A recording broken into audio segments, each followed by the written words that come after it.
Pour ce projet, il y a 3 grands volets, mais nous travaillons seulement sur l'aspect, sur l'un des 3 volets. Nous avons le volet intensification agricole.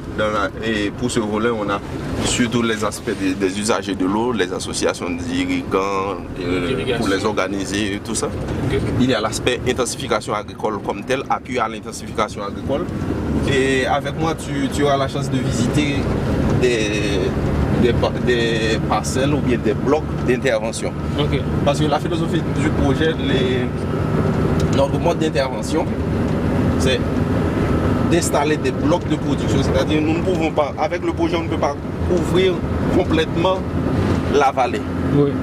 Maintenant, nous avons fait choix de quelques blocs d'intervention un peu partout éparpillés dans la vallée.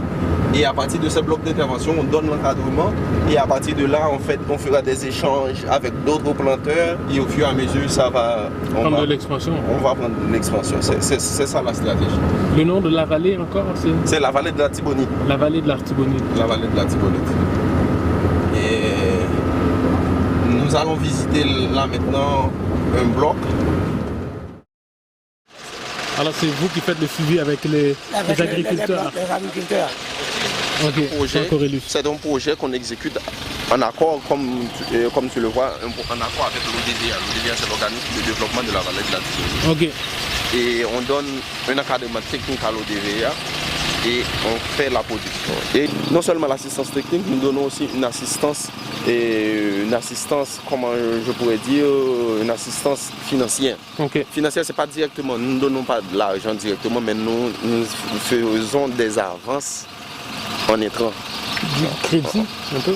Oui, c'est sous forme de crédit, mais nous appelons avance parce que nous ne donnons pas de l'argent, mais nous achetons les engrais, les fertilisants, nous donnons aux planteurs et les planteurs doivent rembourser après la récolte. La superficie des blocs varie parce que ça dépend de la localisation. Dans certains endroits, on peut faire un grand bloc, dans d'autres endroits, on ne peut pas faire des blocs aussi grands. Okay. Mais la taille des blocs varie de 15 jusqu'à environ 45 hectares par exemple. Mais la quantité de planteurs, la quantité de bénéficiaires varie énormément. Les semences. Quel type de semences? On a des semences qu'on peut appeler des semences améliorées. Ce sont les meilleures qualités de semences que nous avons ici. C'est-à-dire pour la vallée, c'est seulement ça qu'on a. Des semences préparées par l'ODVA à l'usine de Deso. C'est une usine dans le même cadre du projet. Nous accompagnons des groupes producteurs de semences aussi. On travaille avec une variété vraiment qui n'est pas encore reconnue officiellement par le ministère de l'Agriculture. C'est-à-dire qu'on n'a pas encore travaillé avec. Cependant, on avance avec cette variété, c'est parce que c'est pour la valeur économique de la variété.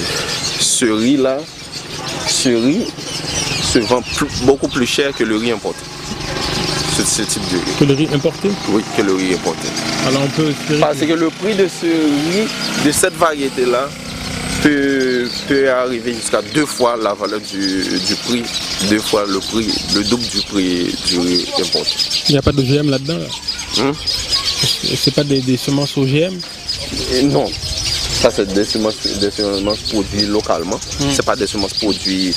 C'est pour ça que nous ne pouvons pas donner ces semences-là aux planteurs, parce que au niveau de l'usine, au niveau de la multiplication, on va maintenant démarrer les activités pour des recherches pour préparer ce type de semences-là. Ce riz-là, c'est Felda. Ça, c'est une parcelle d'observation, la première. Moi, c'est bénéfique pour moi. Parce que je suis toujours un technicien là qui a fait, quel que soit tout ça qu'a fait, il montre comment on fait. Et puis, rendement qui nous conjoint, pour nous avons plus rendement. 2 fois plus? Oui, 2 fois plus. Alors, c'est le riz, c'est du riz? Hein? Oui, du riz. Puis, Qui genre de difficultés ou de contraintes difficultés nous qu'on a rencontrées, nous qu'on rencontre en série de petits vers qui a piqué du ria. Le dit arrivé dans la saison pour lui capable d'arriver. Les a fleuri. Vous comprenez? Dans le moment ça, du ria venu, il bête la contre piquer et grappe, il y a une grappe qui est sortie blanche.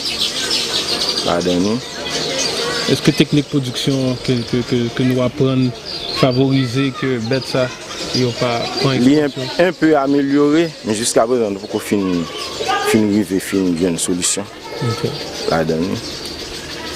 Nous espérons tout et parfois problème nous qu'on rencontre nous qu'on pas joindre ça pour nous mettre là dans engrais l'autre bagage ça pour arriver à temps depuis le commencement et ça qu'on est dans date qu'on passer pas fini arriver dans l'heure pour nous te joindre engrais. Ce qu'il vient de dire c'est que parfois il y a aussi un problème de, par exemple pour les fertilisants, il y a un problème de disponibilité sur le marché.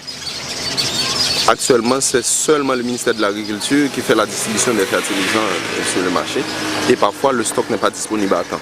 C'est-à-dire, si on devrait appliquer 10 jours après la transplantation, parfois on obtient ça 2 ou 3 jours après, ce qui n'est pas toujours, ok? Mais de toute façon, on fait toujours la possibilité d'avoir tout à temps pour eux et pour obtenir ça. Mais jusqu'à présent, comme en Haïti, vous savez bien que nous avons beaucoup de problèmes économiques là. Il pas aussi difficile pour nous. Par exemple, après au fin de travail, et puis pas de l'argent. Pas de l'argent assez pour survivre. Jusqu'à présent, moi j'ai 3 enfants. Ils sont déjà finis ses études et ils ont études supérieures. Il y a un qui finit dans la faculté et puis il y a 2 là-dedans qui sont dans la faculté. Mais c'est avec un peu d'effort et jusqu'à présent, pas pour gagner un cap de travail. C'est moi-même et madame moi qui prend la responsabilité. En Haïti, il y a un peu de problème économique. Parfois, on a voulu bâtir une maison, on va prendre un cap bâtir.